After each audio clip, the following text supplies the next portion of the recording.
Hi, collective. It is Sean, and welcome to my channel. I am the Divine Feminine Abolitionist, and we are free. I'm doing something a little different this time. I hope that this comes out well. I know that this records for like 29 minutes, and I hope that I get to say all of the things that I need to say and that you can see. I'm not sure if you guys can see this particular card, and I think this is important, so I'm going to put this here. If you recall, if you've been watching my channel, you know that on portal dates, I do like a spread for me. I do other things too, but those things are personal to my spiritual evolution, and maybe when this channel grows some or whatever, I can share some of those things. But at this time, my practice is a closed practice for me because it's about my extension and my evolution, but I do share the things that I'm comfortable with sharing on a public platform. So I'm gonna try to go over this for people who are just joining in. So 8/8 is generally when I start the portal sessions, and I start to do spiritual works based on the information that comes to me through the portals, because for the last few years I've noticed that portal dates are very significant in terms of my spiritual development. So 8/8 I did a spread, and during that spread, what I began to notice is that the ancestors were talking to me and saying, we are coming through this portal, and the purpose is judgment and debt collection. And we know the addresses, we know the IP addresses, we know the soul addresses, we know the digital prints, we know the DNA prints of all who owe us. And so what I have come to believe and come to understand is that ancestral relationship is not just what your ancestors can do for you. JFK said, it's not what you can do for what your country can do for you, but what you can do for your country. The relationship between ancestors is like anything else in the universe. It is the law of reciprocity. So you having a relationship with your ancestors is also about what you can do for them. And in most bloodlines, depending on what your calling is, you're called to help heal things that maybe they didn't have the wisdom or the knowledge or, the faith or whatever was necessary to need. We use language like generational curses, karmic debt. All of this is about energy, because everything transmutes into energy. And so there's stuff that's associated with bloodlines, and then a lot of times people have no idea, especially people who live in America, who depending on what your lineage is or what your heritage is, you don't really know your genealogy. You don't know which bloodlines you associate with. So a lot of times people only count the relatives that they know, or the bloodlines that they can go back to. Like on our current plane, the planet that we live in right now, on planet Earth, where my family, my maternal line is in 5 generations, and let me see. And also on my paternal line, they're in 5 generations, who are 5 generations of that bloodline are currently living on the planet right now. I just have the oldest relative in my family who, through relation, she married my uncle. She's just turned 100 years old on August 22nd. On October 22nd. And the oldest living relative is 98. She's between 96 and 98. When they get that particular age, sometimes they age, So, but the oldest blood relative I have is 96 and 98. And it's a woman, but she is from, and she's also from my maternal blood lineage line. So what that tells me is that even beyond her, because she had two parents who had two parents, you know what I mean, who had, and you know, she had a father who had two parents. So you go back to all of these generations, and the generation that's on the other side that's just removed is the 6th generation, and then their generation would be the 7th generation. But then we go back to all of, you know, if you're on the 7th generation, and then you go back, that's just in terms of linking you to the people who are in this particular timeline. But you know, we have no idea, obviously, however it goes down, whoever the first human beings were on the planet, whatever story you believe, whatever the evolutionary story is, we evolved from those particular people.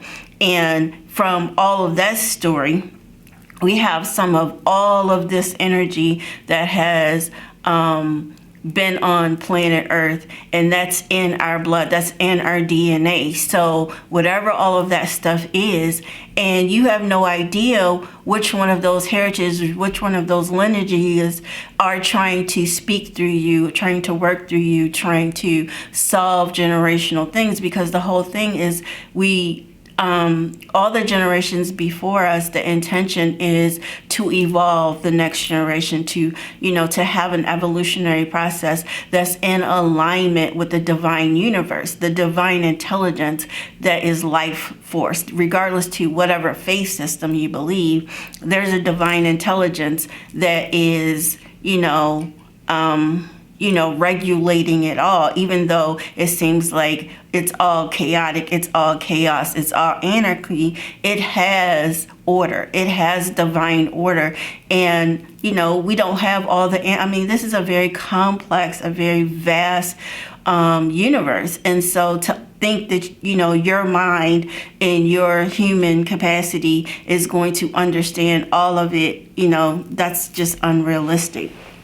So anyway, on 8/8, when I did my spread, I got the Magician, I got the Empress, and I got the Strength card, which is very true in terms of the relationship that I have with my ancestors, the relationship of my spiritual, because for me, I always draw 3 cards because it's kind of the energy of past, present, future, like what's going to be needed in this time period that they are calling me in for.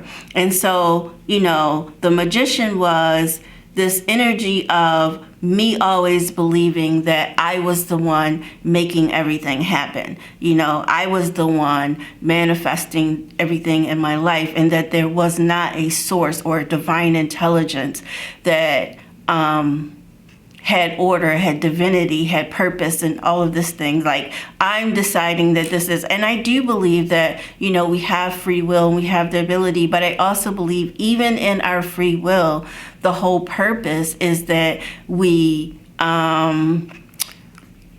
do our best in every lifetime that we come to this planet, in whatever energy form that we come in, to live out the divinity of whatever that is, whatever that calling is for your life. And there's so much stuff I had to heal in my own life, and so much, you know, I had to get some serious character. I had to get some integrity, because I didn't grow up. I grew up with those things implied and those things expected, but those things not taught, in terms of, if people expect you to live an integral life, but they're living something different. It's kind of this, don't do what I do what I tell you to do kind of thing. A lot of us grew up in that. And so it causes a lot of confusion and misdirection, because you really don't have a sense of direction if the people who are telling you to, you know, or this isn't right, or this is what you should do with this, you're looking at their lives and you're not seeing the fruits of anything good. You know, the fruits look good, but when you cut that stuff open, it's rotten to the core. So, you know, the surface of things looked good, but the core of stuff was foul and vile. So there was a lot of stuff. So the magician, I had to learn to surrender the magician and to learn ancestral magic, because when I use magic, I'm talking about energy, I'm talking about life force, I'm talking about the way you do you. And all of this was this ideology of, this is my life, I'm going to do it my way, and even if I fail, these are my feelings, and blah blah blah blah blah. And I really was very disconnected from purpose. Even though I've always been a very deeply spiritual, intuitive person, I didn't know how to direct it. I did not know how to be in service of it to produce the highest good of that. So I had to have a different relationship with the magician energy that I am. And I had to do some history. I had to do some stuff. So I had to transform that. And so then you transform it into Empress energy. When I first went into my dark night of the soul moment, period, when I began to ascend, like many of us, I was in a place of what I was looking at as betrayal, hurt. I was in a marriage that had ended, and I was looking at the way that the marriage ended as a direct reflection to me, or like something that I was thinking, hey, I don't deserve this, blah, blah, blah, blah, blah. And all of that is true. However, whether I deserved it or not, that marriage was actually me having karma, me healing karma in my relationships and some relationships with, ancestral karma, ancestral line. So really what was happening to me, the way that I was seeing it was, oh my God, this person is betraying me. This person, it was a 10 of Swords situation. And I did not realize the process of removing those swords was, it was my Camelot, how they had the sword and what the sword did, and, all of that kind of stuff. But like that time in my life is what, I don't know, it is what helped me to ascend. It would help me and push me into the arms of my ancestors and trusting them and trusting divine source, because it was divine intervention that these things were happening to me because of the choices I made. It had nothing to do with the person that I was married to and the choices that he was making. It was the choices that I made because I was in a union that, it had shown prior to me getting into the marriage, I knew that this is not where I needed to be. But I used all of my life, I had used relationships as distraction from me doing the work of healing. That's the absolute truth of the situation. So blame game is, it stuck around for so long because I was so familiar with, okay, I can blame this person for their behavior. You can hold somebody accountable for their behavior, but you take responsibility for your choices that led you to experience this behavior. Because if we're experiencing anything, it means there's a lesson for us. And we can learn the lesson, or we can say, hey, I don't want to learn this lesson because I want to be caught up in saying, he did this, he did this, he did this, he did this, I didn't deserve this. Which all of that may be true, but it has no bearing on the fact that everything I was experiencing was me experiencing karma. And as bad as it was, as much as it was, trust and believe, in comparison to some of the shit I have done in life, which I always felt like everything that I've ever done that was bad, negative, had whatever connotation you want to put on it, I felt like I had harsh punishments for. That's just me and my feelings. But everything that I was experiencing, when you break all the common denominators is stuff that I had done to somebody else at some other point in my life. And it was just coming back to say, hey, when hurt people, these are some of the results. When you are not accountable for your actions, when you are not responsible, when you violate people's trust, when you make choices that are not for the greater good and you're just being selfish and self-absorbed, these are the kind of results that you will get.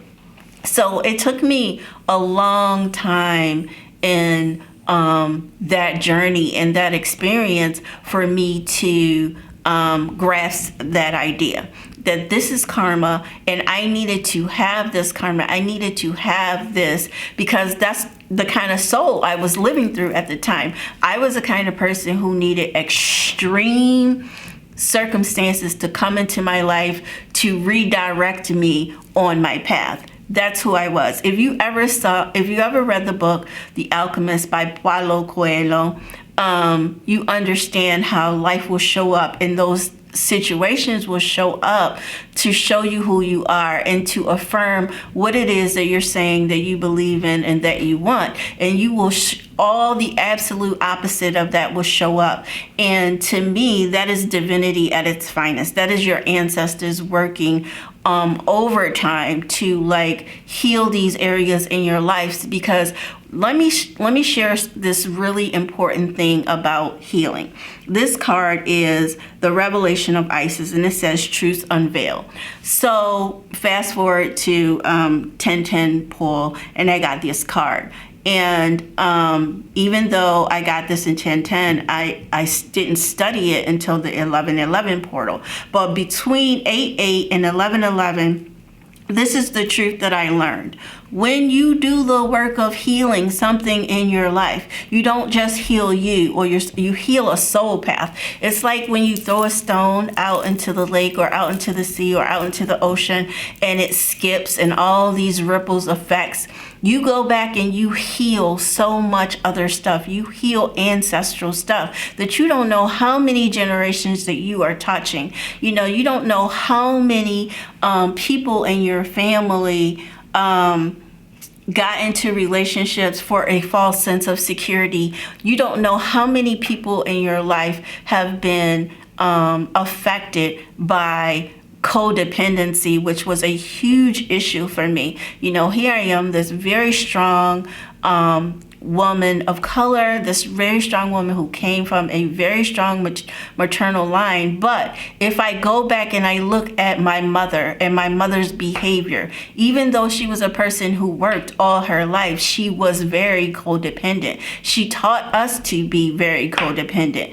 And it was projected also in my father's behavior to be codependent on, a spouse, a life partner. So that kind of behavior was projected. And it's not codependency and healing codependency. The opposite of that is not saying you never get into a relationship. It's saying that you don't use a relationship as a distraction from healing your life and forging forward and standing in your own power. You don't use relationships for that. And so there were so many women in my life who had done that, or who felt less, and not just women but men too, who felt less if they were not chosen by someone else. And so then you're perpetuating, you get in relationships with people you don't even like and who don't even like you, because there is this expectation that we need to be chosen. So some of that was healed. That is what the magician energy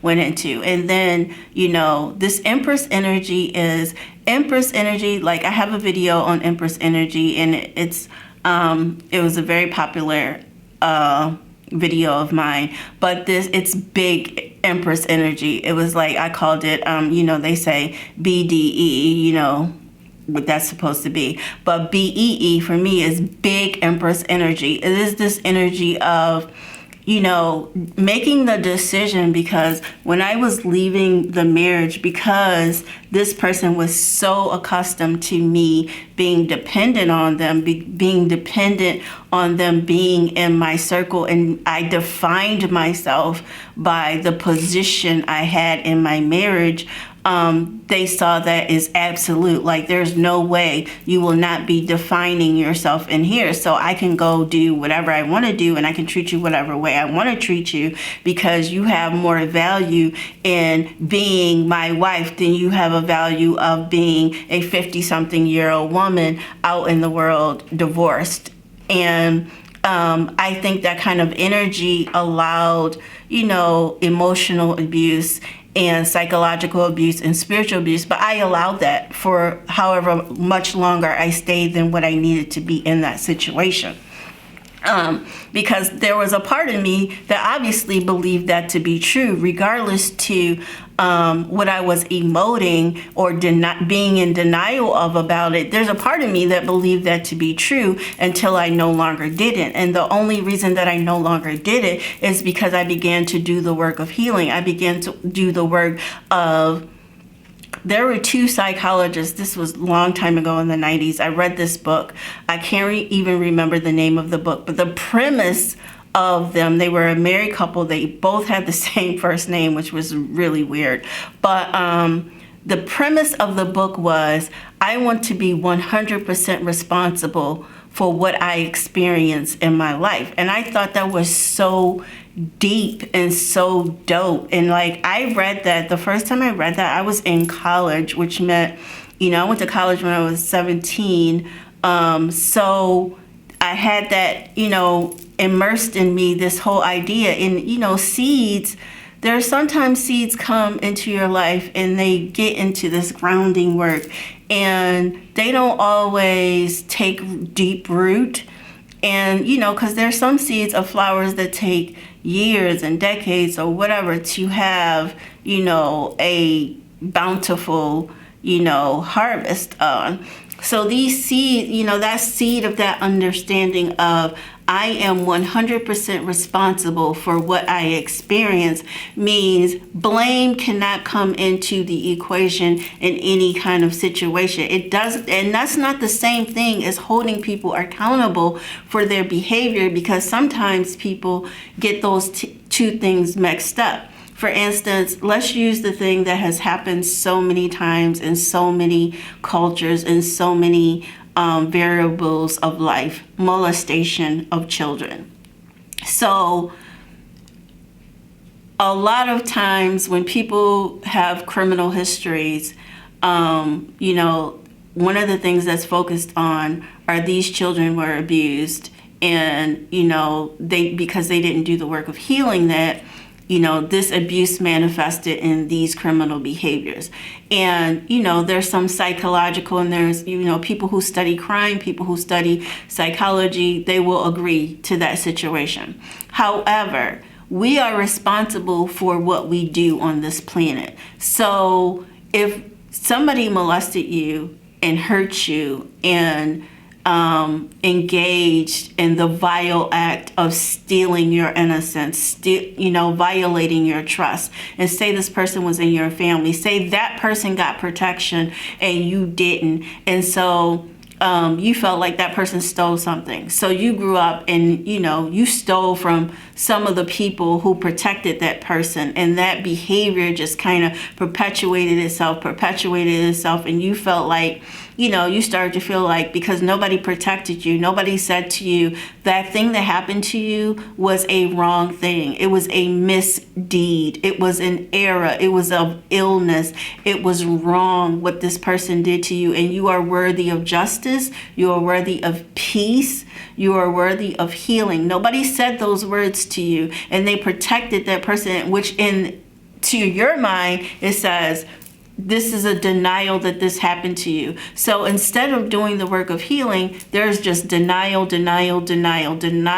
everything you feel throughout your whole life, to the point where you are numb and you have to keep doing things to be numb. One of the number one ways that we do things to numb ourselves is getting in relationships that no longer serve us, or participating in behavior patterns that no longer serve us, whether it's mismanaging our money, mismanaging our lives, getting involved in petty crime, serious crime, whatever the thing is that's affecting our lives in negative ways, abusing everything in our life.